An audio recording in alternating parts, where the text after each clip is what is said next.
Protesto em Cubatão. Trabalhadores reclamam de salários atrasados. Pombos aterrissam em local onde alunos fazem merenda em Caraguatatuba. Obras mudam o roteiro de linhas municipais na zona noroeste de Santos. E a judoca de Bertioga, que conquistou medalha de prata em competição estadual. Terça-feira, 20 de junho, o Jornal Litoral está no ar.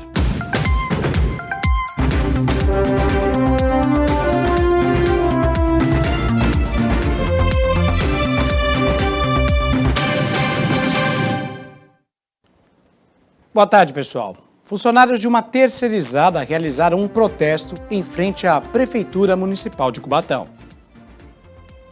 Controladores de acesso da empresa Safe, os quais prestavam serviço de segurança nas escolas municipais de Cubatão, realizaram manifestação pacífica em frente à Prefeitura. Os trabalhadores, amparados pelo sindicato da categoria, exigem os salários atrasados por parte da empresa. A empresa SAF ela atrasa constantemente os salários e os trabalhadores, dessa vez são os controladores de acesso, que estão sem receber desde o mês de maio salários e benefícios. E o mais intrigante, na verdade, é que a Prefeitura ela fez um reajuste de contrato para a empresa. Ela aumentou de 5 milhões para 7 milhões e 900 o contrato da empresa. Então, não estamos entendendo por que esses trabalhadores estão sem salários. Com essa situação que já ocorre há vários meses, muitos desses trabalhadores já começam a ter dificuldades em arcar com as suas necessidades básicas. Enquanto a Prefeitura e a empresa não se resolvem, eles vão se virando como podem. E cada mês a empresa ela vem atrasando com mais tempo de atraso. Antes era 5 dias, 2 dias, agora já ultrapassa 10 dias de atraso. Então isso prejudica bastante. Tem trabalhadores que já estão passando necessidade, alguns para serem despejados de suas casas e fora todas as outras contas, né, que se tem para pagar. E não só isso, eles trabalharam, eles prestaram serviço para a empresa e para a Prefeitura. A única coisa que eles querem é receber o que é de direito deles. Querem que a gente trabalhe sem receber, eu não consigo, eu chego no trabalho, eu tenho crise de ansiedade, eu tenho já uma maturidade, não tenho idade para estar passando por uma humilhação dessa. Eu sou uma trabalhadora digna, a única coisa que eu queria era estar no meu posto trabalhando, receber meus direitos e só. Tenho nada contra ninguém, mas as pessoas também não podem fazer isso com a gente. O secretário de Segurança Pública de Cubatão disse que as medidas para que o problema seja sanado definitivamente já estão sendo tomadas pela Prefeitura. E também explicou para a nossa equipe de reportagem qual a situação do momento entre a Prefeitura e a empresa, para que os trabalhadores finalmente possam receber os atrasados. Hoje esses funcionários deixarão de ter obrigação de trabalho e aí passam a ter só o vínculo com a própria empresa. Mas nós estamos tomando todas as medidas para rapidamente poder fazer o reenquadramento desses funcionários numa nova empresa. A nova licitação também publica hoje, já estava em tramitação toda a documentação e a gente espera aí no prazo de 15 dias ter esse assunto resolvido e os funcionários readmitidos numa nova empresa. Porém, enquanto nada fica resolvido entre as partes, os funcionários da empresa Safe continuam a viverem os seus dramas, sendo obrigados a esperar por dias melhores, sem algum tipo de perspectiva futura. Várias irregularidades, são vários crimes, na verdade, né, que esta empresa ela age com os trabalhadores e nós não entendemos o porquê que a Prefeitura reajustou um contrato onde não se tem pagamentos em dia durante bastante tempo. Por ser uma prefeitura, por ser um órgão público, ela não poderia fazer o repasse desses pagamentos, né? Mas como ela também é a primeira responsável, né, que contratou esta empresa, ela tem responsabilidade também em fazer o pagamento desses trabalhadores. Voltei de férias, não remunerada, não recebi minhas férias, não recebi nem notícia de quando eu vou receber nada. Simplesmente um vazio. Situação, hein? Em Caraguatatuba, um vídeo com pombos comendo a merenda de estudantes da rede municipal viralizou nas redes sociais. Uma cena chocante assustou estudantes da Escola Estadual Alcides Galvão, que fica em Caraguatatuba, no litoral norte de São Paulo.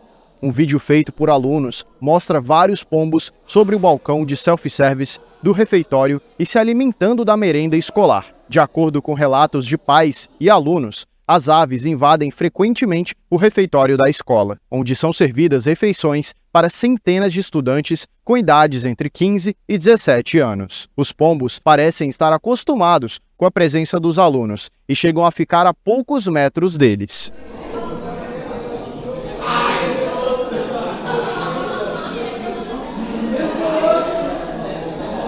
A presença dessas aves nos locais errados é motivo de preocupação, uma vez que os pombos podem transmitir mais de 70 doenças, algumas das quais apresentam risco de morte. Especialistas afirmam que não é necessário tocar nos pombos para correr riscos, pois algumas contaminações ocorrem pelo ar. Um fungo presente nas fezes dessas aves é responsável por diversas doenças perigosas, como doenças de pele, micoses e até mesmo meningite. Uma cena... Que situação, hein? A SEDUC esclareceu que o alimento flagrado no vídeo se trata das sobras da refeição servida aos estudantes e que nenhum estudante ingeriu alimento após esse incidente. Segundo ainda a SEDUC, a gestão escolar realizou uma reunião com a equipe de alimentação e nutrição da unidade para ajustar os procedimentos básicos de manipulação dos alimentos e garantir a organização no refeitório. A escola já possui um orçamento destinado à instalação de telas no refeitório e que será executada em breve. Além disso, a Fundação para o Desenvolvimento da Educação, o FDE, tem uma obra pré-aprovada para o fechamento do local onde os estudantes realizam suas refeições, informou a nota da Secretaria de Educação lá da cidade de Caraguatatuba, no litoral norte de São Paulo. 12h55 e tem vacinação em Bertioga. A Amanda Oliver está em frente ao local da campanha, que será realizada amanhã. Oi, Amanda, bom dia. Boa tarde. Boa tarde, Tiago. É isso mesmo, uma oportunidade para o morador de Bertioga de se vacinar e atualizar aí a carteirinha de vacinação. Isso porque amanhã, aqui no estacionamento do supermercado CRIO, o posto volante vai estar fazendo mais um plantão de vacinação. Podem se vacinar todas as pessoas acima de 6 meses de idade. Para participar é necessário comparecer com os seguintes documentos: RG, CPF, cartão SUS e carteira de vacinação. A dose de reforço bivalente contra a Covid-19 também estará disponível para a população geral acima de 18 anos e também para o público imunossuprimido com mais de 12 anos. É mais uma oportunidade para o morador da cidade de atualizar a carteirinha de vacinação e cuidar da própria saúde. Com você, Tiago. Obrigado, Amanda Oliver, diretamente de Bertioga. Seguindo com o nosso telejornal, vamos conferir as condições das estradas neste começo de terça-feira, comecinho de tarde. Então me acompanha aqui no telão, nosso telão interativo com informações das estradas, começando pelo sistema Anchieta Imigrantes, a operação em vigor é a 5x5. Então pistas norte e sul da rodovia dos imigrantes, liberada tanto para quem sobe e desce a serra, a mesma coisa, mesma condição na rodovia Anchieta. Dei uma repassada no Twitter da Ecovias para verificar as condições do sistema Anchieta Imigrantes, das demais rodovias aqui do nosso litoral, como a Padre Manuel da Nóbrega, a Cônego Domênico Rangoni, estão todas bem tranquilas nesta terça-feira ensolarada no nosso litoral. Vamos trocar de tela? Vamos saber como estão as balsas. 15 minutos de espera do lado de Santos, 15 minutos do lado do Guarujá na travessia entre os dois municípios. Tem um pouquinho de fila aqui na alça de acesso lá no Guarujá, aqui em Santos, completamente vazio, pessoal. São 7 embarcações fazendo esse serviço neste momento na travessia entre Santos e Guarujá.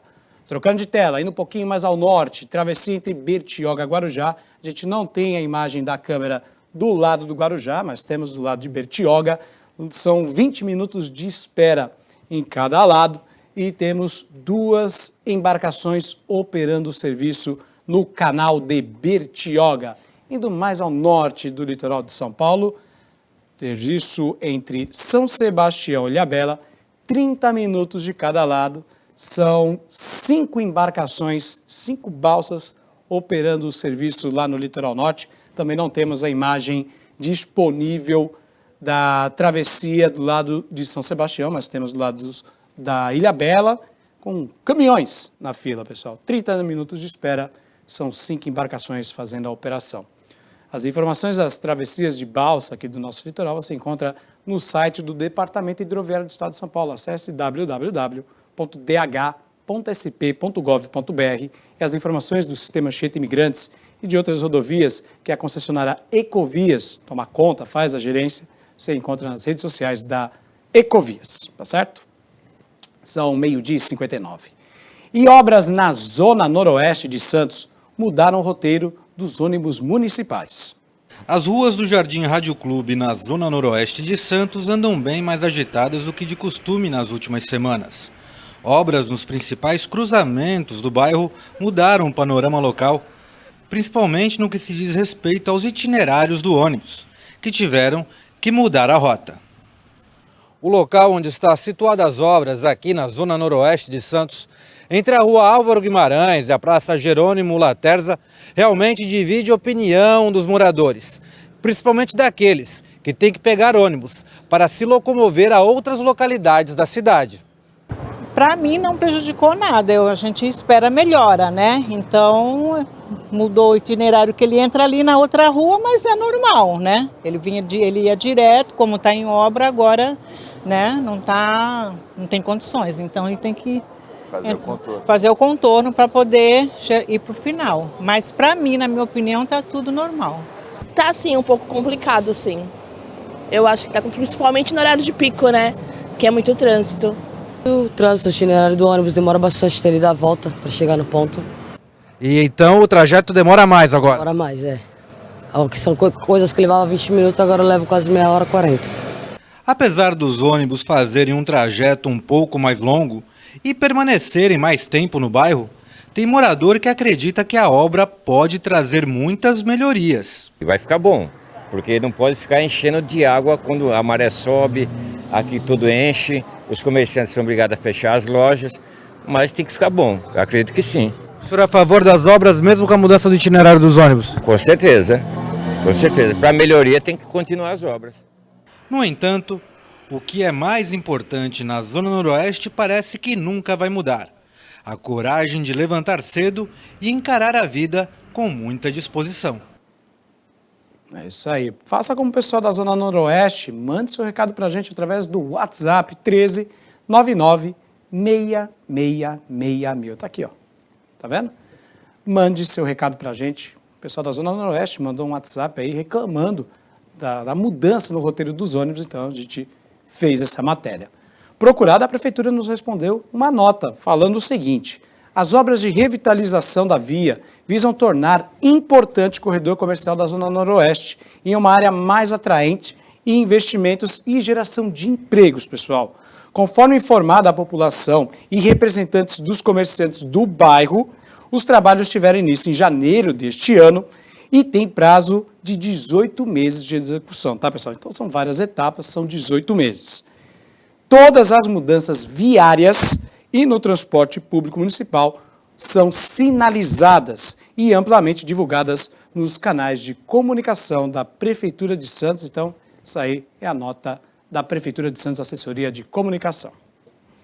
1h02. Veja a seguir as notícias do Portal Costa Norte. Não sai daí, voltamos já.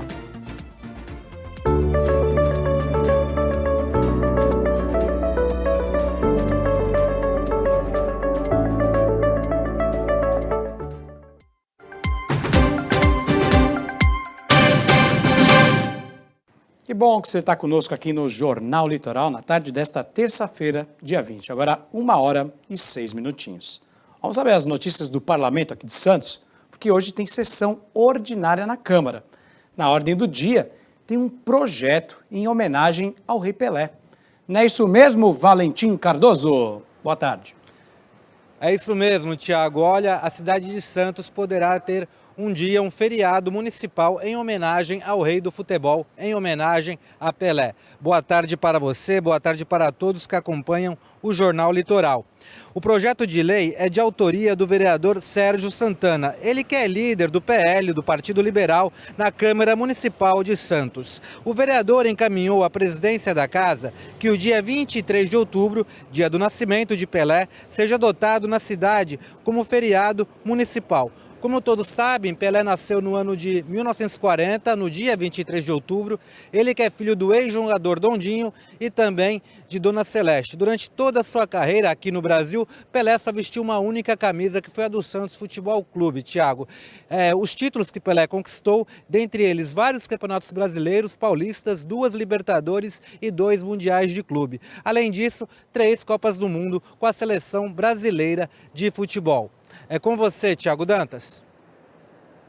Cardoso conversando conosco diretamente da Câmara Municipal de Santos. Homenagem mais que justa ao rei do futebol, Edson Arantes do Nascimento. 1h07.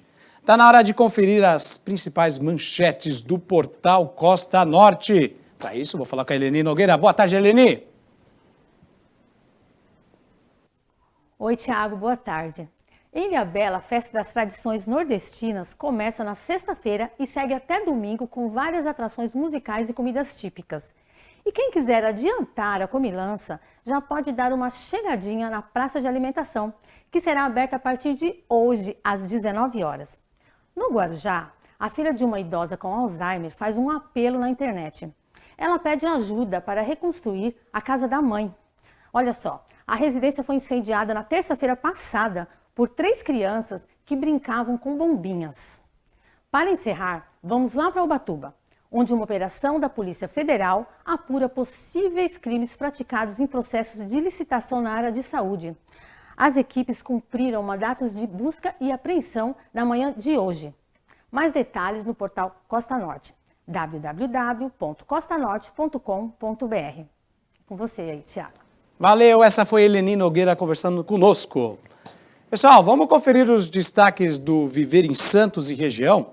Uma exportadora de carne bovinas, uma empresa exportadora de carne bovina, foi condenada pelo Tribunal de Justiça de São Paulo a pagar uma indenização de R$ 1.391.000 por dano coletivo por transportar 30 mil cabeças de gado, situação degradante aqui no Porto de Santos. Esse é um dos destaques, então, do Viver em Santos de região. De acordo com o Ministério Público de São Paulo, os animais estavam em espaço limitado, sem ventilação e higiene adequada. O gado também havia sido submetido a viagem de até 13 horas para chegar aqui no Porto de Santos, quando o limite máximo é de 8 horas. A Minerva Foods, empresa responsável, afirmou que as práticas de exportação de gado vivo na empresa sempre respeitaram a legislação vigente, tanto no Brasil quanto em outros países no exterior e países importadores dessa carne. Em relação aos procedimentos técnicos, sanitários e operacionais, incluindo o transporte, pessoal, o seguro de bem-estar dos animais também está incluso. A indenização será destinada ao Fundo de Defesa dos Interesses Difusos do Estado de São Paulo. A Minerva Foods ainda pode recorrer desta sentença. Então, esse é um dos destaques da página do Viver em Santos. Acesse lá e veja mais informações. 1h10, tem mais um destaque, mas isso aí é o podcast A Política de Tudo, que está lá, um dos feeds do Instagram, entrevista com o prefeito de São Vicente, Caio Amado. Eu diria para você que a gente está fazendo um trabalho de reconstrução, de recuperação da cidade, de fazer tanto as pessoas voltarem a sentir orgulho. Eu odeio esse papo de São Vicente, odeio esse papo de patinho feio, de ficou para trás, porque isso tudo joga contra um sentimento de recuperação. Se você está tentando recuperar a cidade, vem alguém e fala, é isso mesmo, é São Vicente, isso aí é São Vicente, isso aí é lixo, isso aí não sei o quê, você está jogando contra. Então isso me incomoda muito. E a gente tem feito um trabalho buscando fazer a cidade se levantar, mas é algo que não é simples, porque é uma cidade cheia de dívidas, é uma cidade que muitas vezes tem que vender o almoço para comprar a janta, essa é a realidade. Falta tudo, falta dinheiro no fim do mês para pagar as contas em dia. A gente estava numa situação tão dramática que não tinha nem condição de pegar financiamentos. Eu vou em congressos de prefeitos e o cara fala, pô, eu consegui pegar 200 milhões para fazer o enfrentamento às enchentes com aquela linha de crédito tal. Aí eu olhava e falava, com os meus indicadores eu não consigo acessar a linha de crédito desse cara e nem da do outro. Então o problema de São Vicente é muito mais amplo só do que uma má gestão, mas é um problema também de discussão de reforma tributária. O dinheiro concentrado em Brasília, o dinheiro concentrado em São Paulo, os municípios desequilibrados, uns mais ricos que os outros. Agora, por que... Então, o corte do podcast A Política de Tudo, episódio com o prefeito Caio Amado de São Vicente, está disponível nas principais plataformas digitais, então procure lá no YouTube e outras plataformas que o podcast estará disponível. Também está no Facebook do Viver em Santos. Acesse lá o facebook.com/Viver em Santos e região. Está lá disponível esse podcast, o episódio com o prefeito de São Vicente. E é claro, fique muito bem informado na página do Viver em Santos, também no Instagram. Acesse o @Viver em Santos e região, tá certo? 1h12, 1h13, virou. Veja a seguir as notícias do esporte e uma entrevista com Marcele Melo, Relações Institucionais do SOPESP, entidade que completa 30 anos de existência. 1h13, não saia daí, a gente volta já já.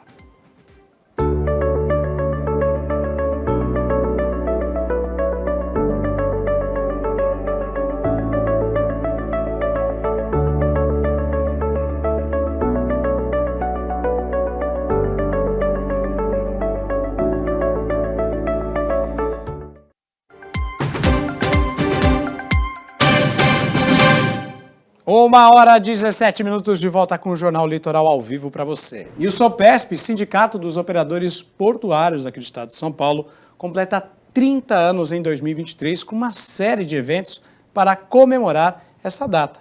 Para falar sobre o assunto, eu recebo aqui no estúdio do JL, Marcele Melo. Boa tarde. Boa tarde, Tudo Thiago. bem? Tudo bom? Que é Relações Institucionais da entidade. Uma boa tarde para você. Agradeço mais uma vez a sua presença aqui no estúdio do Jornal Litoral. Marcele, vocês fizeram uma série de ações este ano para comemorar os 30 anos do sindicato, mas teremos mais eventos, não é isso? Com certeza. Primeiro, boa tarde para o pessoal de casa, boa tarde, Thiago. Obrigada por essa oportunidade de vir aqui falar sobre o SOPESP, sobre essas campanhas que nós preparamos e que são tão especiais. Sim. O SOPESP preparou uma série de campanhas muito importante para esse ano e é uma forma da gente celebrar os nossos 30 anos. A gente completa 30 anos em dezembro e aí a gente preparou campanhas que visam também aproximar e fortalecer essa relação do porto com a cidade. Uma integração, na verdade, das duas áreas, né? O campo está na cidade, a cidade está no porto, então nós estamos integrando tudo isso. Muito se fala hoje em dia, né, da relação entre porto e cidade, que é tão importante. Sim. Não só para a cidade de Santos, como também nas outras demais cidades aqui da região, Cubatão, Guarujá e a cidade de Santos, obviamente. Quase todas as ações, a gente inclusive cobriu ontem uma matéria sobre doação de sangue, mês de junho, junho vermelho, tem foco na saúde. Por que isso? Na verdade, a gente queria preparar algo nesse sentido, de fortalecer o porto e a cidade. E a saúde é essencial. Sem a saúde, sem a vida, a gente não funciona em nenhum dos outros campos. Então a gente pensou nas ações, no que a gente poderia trabalhar para fortalecer e para contribuir na relação da saúde. Então a gente preparou campanhas, por exemplo, como Outubro Rosa, Setembro Amarelo, Novembro Azul, que são campanhas que têm esse foco na saúde. E não só do trabalhador portuário, mas também das pessoas que estão no porto, que são trabalhadores que estão aqui em Santos, estão no Guarujá, estão em São Vicente, estão aqui no arredor. E assim, são informações que alcançam o trabalhador portuário, que leva para casa, que influencia o irmão, que influencia a mãe, que influencia outras pessoas. E são ações também para alcançar pessoas que de repente não receberiam essa informação, que estão em posições em que talvez essa informação não chega. Então a gente está aqui também para fomentar a informação, informações que são relevantes e que fazem a diferença. É bem interessante o que você falou, porque realmente você leva a informação ao trabalhador, né? E o trabalhador acaba levando essa informação para o restante da família, para amigos, né? E sempre com esse foco voltado à saúde, que é fundamental para a vida de todo mundo, né? Quais são as conquistas mais significativas do sindicato ao longo dessas 3 décadas, 30 anos de existência do SOPESP? Bom, são 3 décadas de muita história, de dedicação, são 3 décadas de atuação responsável. O SOPESP vem crescendo ao longo dos anos, se fortalecendo, e eu acho que para um sindicato a maior conquista hoje é ser reconhecido. O SOPESP tem voz, e ele tem uma voz ativa. Ele fala e ele é ouvido. Nós estamos em diversas entidades, diversos setores em que nós falamos, temos a oportunidade de falar e trazer a visão do operador, e não só do operador, porque nós temos a preocupação não só de defender o porto, mas de defender também o crescimento da nossa comunidade. Tudo que nós fazemos é muito alinhado em o crescimento do porto e o crescimento da comunidade santista. A gente olha também para a população e para todas as demais questões que envolvem o porto. Então, o sindicato com certeza tem contribuído para o desenvolvimento do setor portuário aqui no estado de São Paulo, né? Com certeza, a gente participa, fomenta a informação e acompanha a evolução desses temas. Quais são os principais desafios enfrentados pelo sindicato atualmente? E existe alguma estratégia para superá-los? Bom, nós temos muitos desafios, como qualquer entidade, em todos os setores, na iniciativa privada, no setor público, todos nós temos muitos desafios. E não é diferente com o SOPESP, né? A gente tem atualmente um desafio muito grande, que é com relação às questões de capital-trabalho. E no passado foram relações um pouco mais complicadas, um pouco mais difíceis de lidar, mas ao longo dos anos a gente avançou nisso, a gente tem avançado principalmente no diálogo, que é o que facilita tudo, né? A comunicação.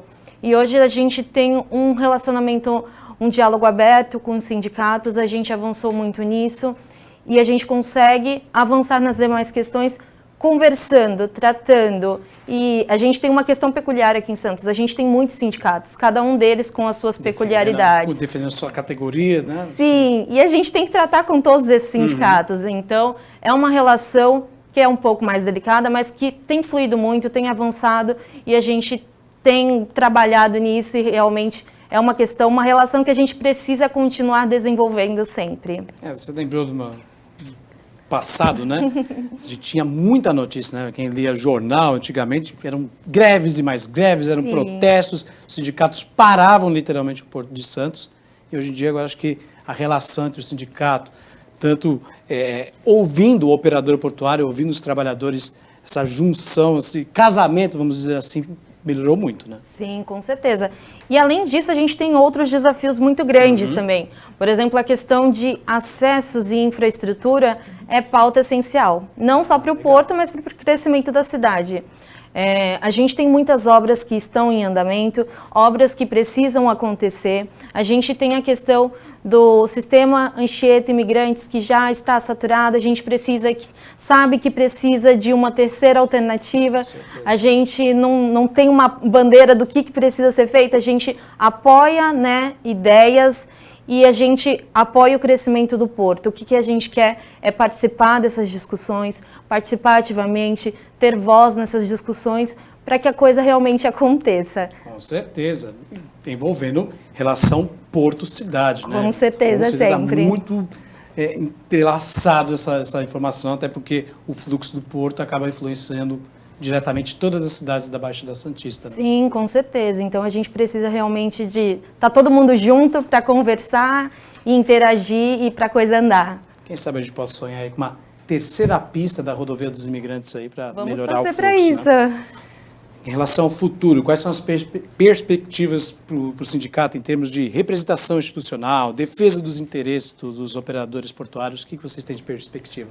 As perspectivas são muito boas, né? A gente vê que ao longo dos anos a gente tem uma história de sucesso, de crescimento e de fortalecimento.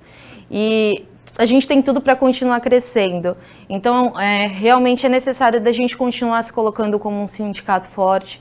Nós somos protagonistas no papel no setor que a gente atua, nós somos protagonistas e a gente busca continuar colaborando efetivamente para o crescimento do porto, para o crescimento da Baixada Santista.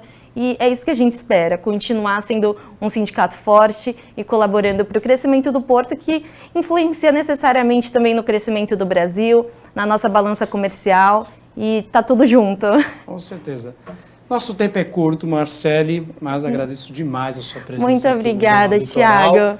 falando um pouco a respeito do trabalho do Sopesp, que está completando esse ano 30 anos, dezembro, não é isso? Dezembro. Dezembro, então. Tem muita coisa aí pela frente pra gente comemorar ainda e contar pra vocês. Com certeza estaremos juntos, vamos cobrir com certeza os eventos que vocês promoverem. Pessoal, a entrevista da Marcele Melo, ela que é Relação Institucional do Sopesp, daqui a pouquinho disponível no nosso canal do YouTube. Acesse youtube.com/Jornal Litoral. 1h25, 1h25, está na hora do futebol. Ontem, as meninas do Corinthians venceram o Cruzeiro no primeiro jogo das quartas de final do Brasileirão Feminino 2023. O Corinthians venceu o Cruzeiro pelo primeiro jogo das quartas de final do Campeonato Brasileiro Feminino. O alvinegro abriu o placar com Zanotti, após cruzamento de Gabi Portilho. O empate do time mineiro veio ainda no primeiro tempo. Após escanteio cobrado por Mariana Pires, Marília deixou tudo igual de cabeça. A vitória corintiana veio após pênalti polêmico nos acréscimos da partida. Vicky Albuquerque bateu e deu números finais à partida. Então a vitória das meninas do Corinthians. #respeita as minas, né? Que os corintianos gostam de falar. Então a vitória importante do Corinthians fora de casa. Agora joga em São Paulo, podendo até empatar. E aí o Corinthians segue para a semifinal do Campeonato Brasileiro Feminino. Segundo o Murilo Tauro, olha que o Murilo Tauro é torcedor do Santos Futebol Clube, o Timão, as meninas do Timão, são favoritas para conquistar mais uma vez o título desse ano. Afinal de contas, elas são as atuais campeãs brasileiras de futebol. 1h27, eu vou trocar até de câmera aqui para falar o seguinte: hoje também tem jogo, só que é da seleção masculina de futebol. A seleção brasileira joga hoje, 4 da tarde, contra o Senegal. Então, informado aí para vocês a respeito do jogo da seleção brasileira. 1h27, e tem judoca de Bertioga com medalha no peito. Veja na matéria de Matheus Alves. No judô, tamanho não é documento, e a jovem atleta Júlia Cato Lima, de apenas 12 anos, é a prova viva disso. Ela treina judô desde os 5 anos e sempre demonstrou ter um talento natural para o esporte. Tanto que já coleciona medalhas de competições que venceu. A última foi de prata. Ela disputou a seletiva estadual dos Jogos Escolares de São Paulo, que aconteceu na cidade de Mogi das Cruzes. A pequena é aluna da Vila do Bem em Boracéia e o seu treinador é o próprio pai. Na verdade, a gente sempre levou o judô em casa como uma questão educacional, né? Como a necessidade de você estar praticando, além de um esporte, alguma coisa que tivesse a disciplina enraizada na formação, né? Na formação enquanto pessoa, não só como atleta, enquanto lado educacional mesmo, né?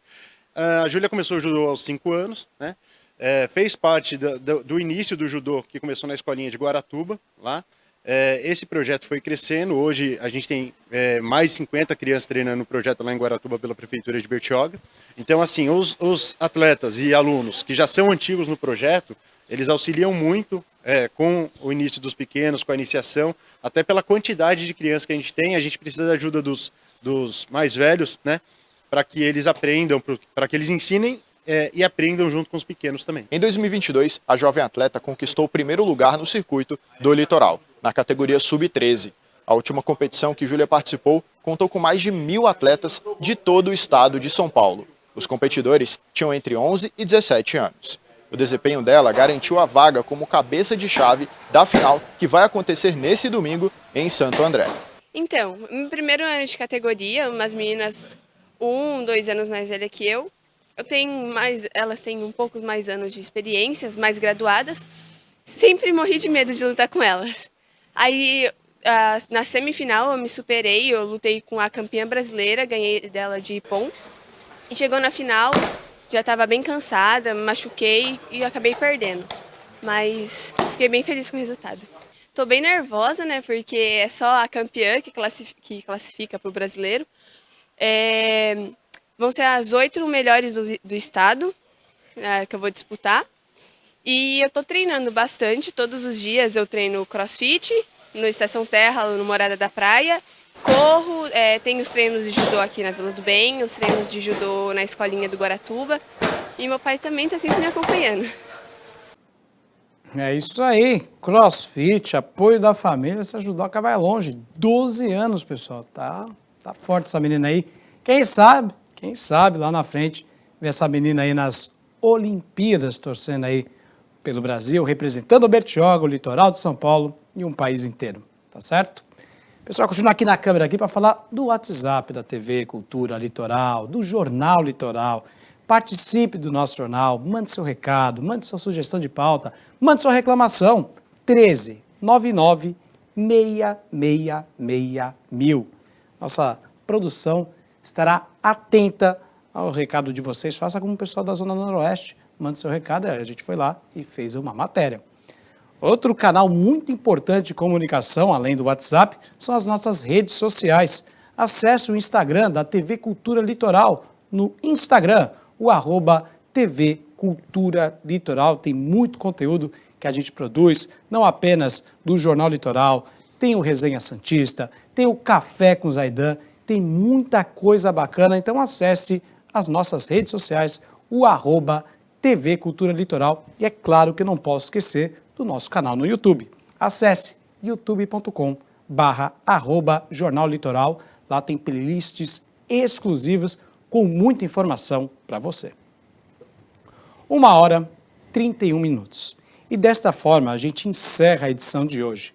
Mas antes, eu tenho que informar com tristeza a morte de Paulo Roberto Martins, o Paulo Morsa, torcedor fanático do Peixe, comentarista de futebol que passou por diversas emissoras de TV e rádio aqui de São Paulo e também aqui da Baixada Santista, e que faleceu aos 78 anos. Até amanhã.